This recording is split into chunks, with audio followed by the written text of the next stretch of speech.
Hi అండి. జున్ను పాలండి ఇవి. మాకు తెలుసున్న వాళ్ళు పంపించారు జున్ను పాలు. ఇది కూడా కుక్కర్లో ఉండదు అనమాట. నేను ఇది కూడా కుక్కర్లోనే పెట్టేస్తాను. ఇది కొద్దిగా నీళ్ళు పోసుకొని గిన్నె ములగక్కర్లేదు.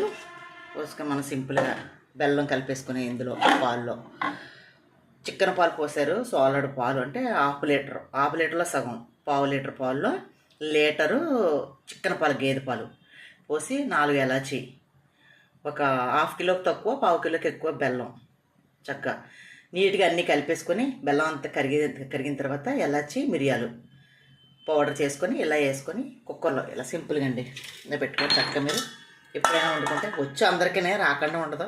కానీ కొంతమందికి రానోళ్ళు ఉంటారు కదా, ఇలా చిన్నది ఎత్తి పెట్టుకోవాలండి.